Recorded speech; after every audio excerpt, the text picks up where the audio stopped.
Good morning everybody. नमस्कार, सत श्री अकाल। मैं हरितवासिनी अपने चैनल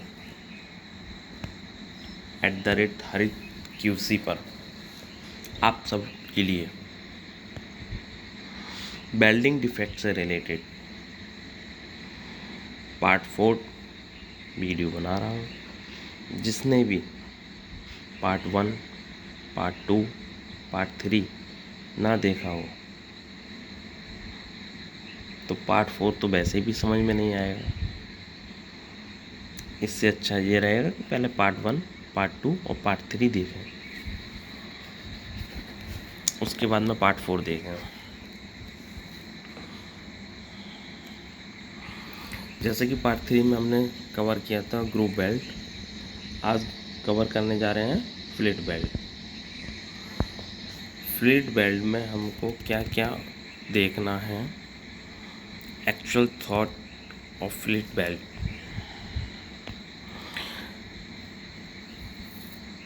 सबसे पहले 1 नंबर की बात कर रहे हैं, जिसमें कि 1 नंबर में क्या होता है, थ्रेड बेल्ट में सबसे शॉर्टेस्ट डिस्टेंस देखनी है रूट से लेके और जो फाइनल फिलअप होगा वहाँ तक। कैपिंग तो फेस कैपिंग तो मतलब ये बोल सकते हैं बेल्ट का फेस तक, उसको बोलते हैं एक्चुअल थॉट fillet weld. The shortest distance from the root of this fillet weld to its face. Second number पे देखेंगे leg of fillet weld. Leg of fillet weld का मीन्स होता है चाहे वर्टिकल हो चाहे हॉरिजॉन्टल हो, जो हमारा कॉन्टैक्ट में कितना वेल्डिंग कवर करेगा वो distance. The distance from the root of joints to the toe of the fillet belt.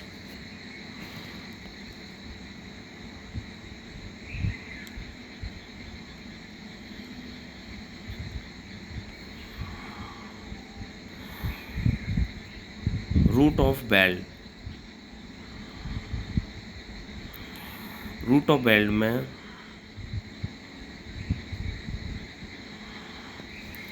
ये देखा जाता है कि हमारा जो मेटेरियल डिपॉजिट हुआ है कि नहीं इन द रूट, दोनों पीस के बीच में।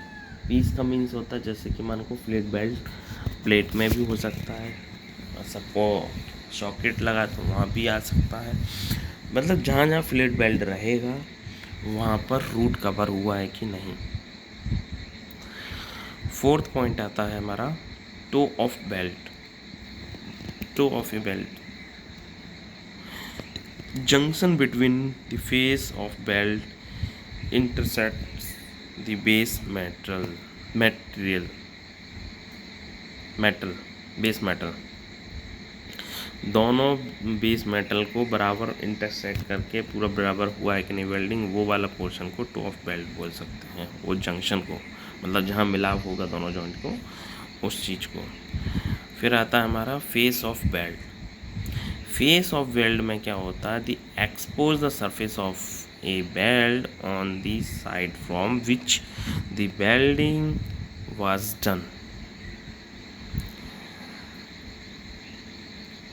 जो फाइनल वेल्डिंग मारते हैं वो सरफेस को, उस साइड को, वो उसको फेस ऑफ बेल्ट बोलते हैं।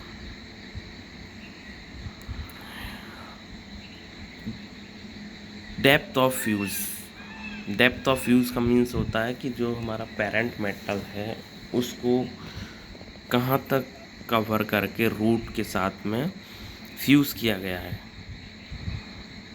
डेप्थ ऑफ फ्यूज़ हो जाता है। The distance that the fuse x tends into the base metal of previous pass from the surface metal during the welding। Welding के दौरान जो प्रीवियस पास है वो सरफेस मेटल बेस मेटल है वो फ्यूज़न हुआ है कि नहीं, एक्सटेंड हुआ है कि नहीं, वो distance. Size of weld, size of weld में क्या होता है, length, leg length of the filler, जो लेग लेंथ है वो फिलेट हुआ है कि नहीं हुआ, फिलर नहीं है फिलेट है, सॉरी।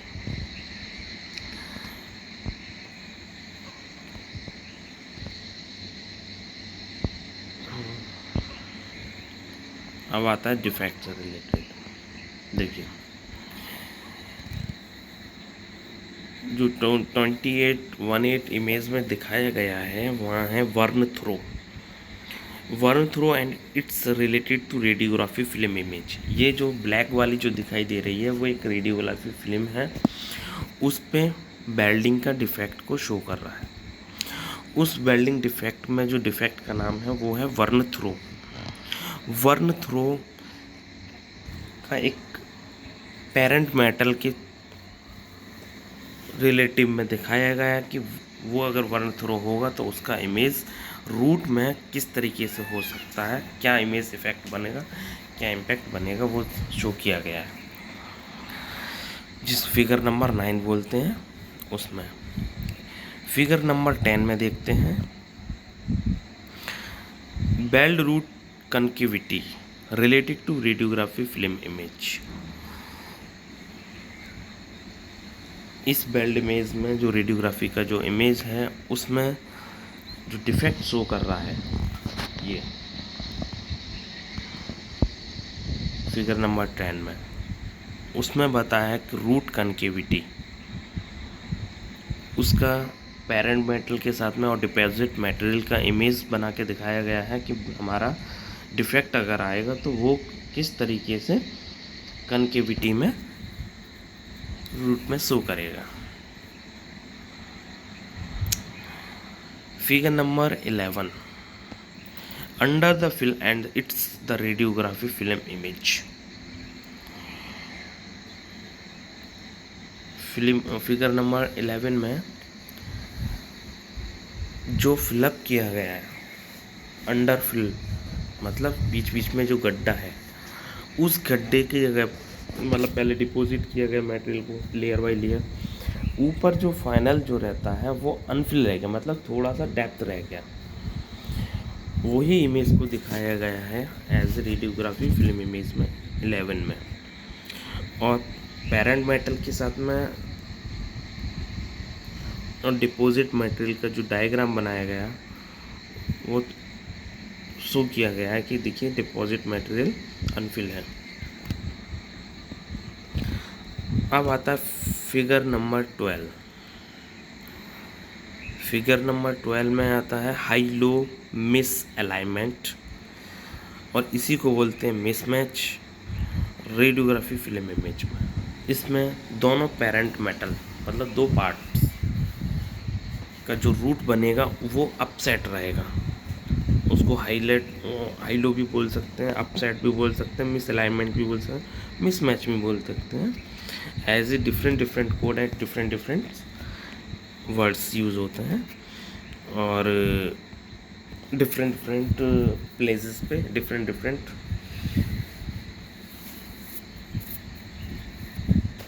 पेरेंट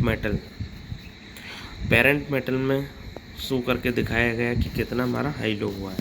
अगर हाई लो होगा तो उसमें क्या होता है, फिल्म इमेज एक साइड तो डार्क आ जाएगी, एक साइड थोड़ा लाइट हो जाएगी। अब आता है हमारा figure number 13 incomplete fusion and radiography film image. जैसे कि दिखाया गया है इनकम्प्लीट फ्यूजन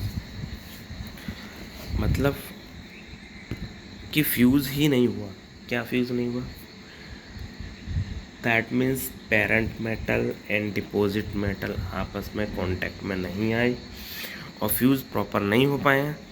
इस वजह से रेडियोग्राफी में दिखाया गया है कि देखो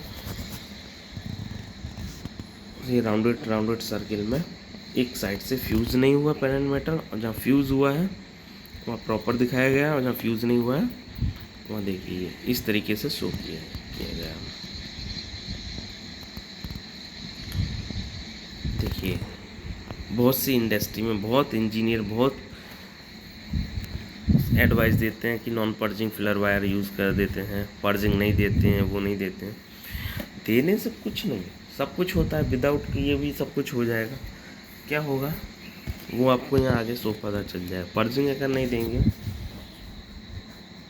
डिफेक्ट आने का चांसेस 99% हो जाता है, पहली बात। दूसरी बात, WPS को फॉल करेगा, क्योंकि WPS बनाया जाता है पर्जिंग बेस पे, नॉन पर्जिंग पे भी बनाया जाता है, ऐसी बात नहीं। अप्रूवल होता है और फिर एज पर मटेरियल ग्रेड के हिसाब से होता है सारा कुछ। उसमें इंडस्ट्रियल इफेक्ट पड़ेगा। सेकेंड बात,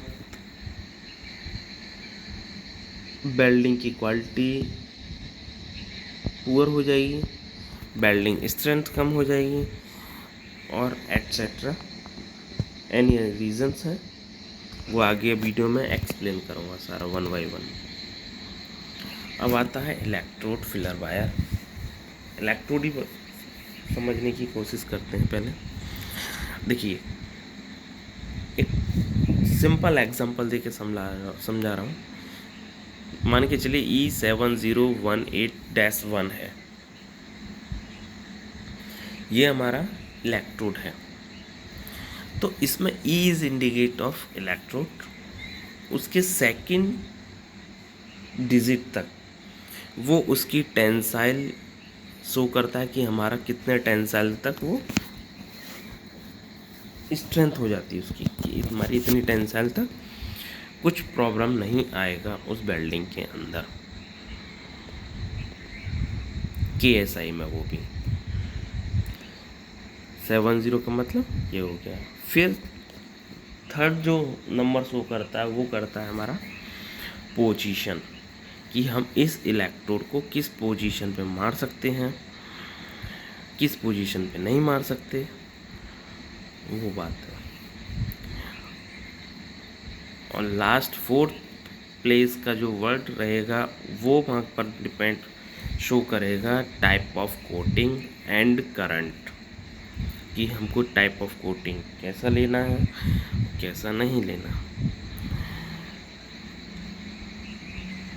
dash one melts low temperature impact requirement, that means उसमें ज़्यादा करंट देने की आवश्यकता नहीं है, नॉर्मल टेम्परेचर से भी मेल्ट किया जा सकता है, डिपॉजिट किया जा सकता है, इलेक्ट्रोड मेल्ट किया जा सकता है। और जैसे कि लास्ट में इसमें कोड दिया है H4R, तो वहाँ H is the last 2 terms, that means the symbol of H4 वहाँ रिप्रेजेंट करता है हाइड्रोजन H4, उसमें ये रिप्रेजेंट करता है कि लेस देन 4 mm, 4 mm से कम है पर 100 ग्राम इलेक्ट्रोड्स में। और H8 अगर आएगा तो सेम उसमें भी यही लेगा, less than 8 mm, less than of 100 gram. Last में R होता है, जैसे कि इसमें शो कर रहा है, वो कह रहा है कि मीट्स मतलब मेल्ट कर देना है, meets required of absorbed moisture test, कितना मॉइस्चर टेस्ट को एब्जॉर्ब किया जाए। पोजीशंस में क्या होता है, पोजीशन 1, पोजीशन 2, पोजीशन जो नंबर ऑफ पोजीशन के हिसाब से आएंगे, उसमें ग्रेड जो रहेगा उसके हिसाब से नंबर ऑफ 1 पोजीशन में क्या डिफाइन कर सकते हैं। 7018 में जहाँ 1 जो शो कर रहा है वो 1 पोजीशन 1 के लिए रिप्रेजेंट कर रहा है कि हम फ्लैट पोजीशन पे मारें, हॉरिजॉन्टल पोजीशन पे मारें, वर्टिकल पोजीशन मारें या ओवरहॉट पोजीशन मारें। दैट मीन्स 1 अगर जहाँ आएगा वो चारों पोजीशन के लिए मार सकते हैं। अगर इन केस 7028 होता, ऐसा 28 आप लोगों ने देखा नहीं देखा, आई डोंट नो, मैं नहीं जानता इस बारे में, आप लोगों की देखा है कि नहीं देखा, बट जहाँ जहाँ 2 लिखा रहेगा उसका मतलब ये समझ लीजिएगा ये फ्लैट के लिए है और हॉरिजॉन्टल ही यूज़ कर सकते हैं। करने को तो कहीं भी कर लो, मगर उसकी प्रॉपर्टी फेल हो जाएंगी, उस प्रॉपर्टी के अकॉर्डिंगली वो वेल्ड मटेरियल डिपॉजिट नहीं होगा। Thank you for watching this video बहुत लंबी हो रही है, इसलिए नेक्स्ट पार्ट में आपको मैं एक्सप्लेन करूँगा। और इस वीडियो को लाइक करें, शेयर करें और सब्सक्राइब करें और अपने फ्रेंड सर्किल में आगे फॉरवर्ड करें ताकि वो भी इस चीज़ से अवेयर हों और अपने अपने लक्ष्य की ओर आगे बढ़ें। धन्यवाद।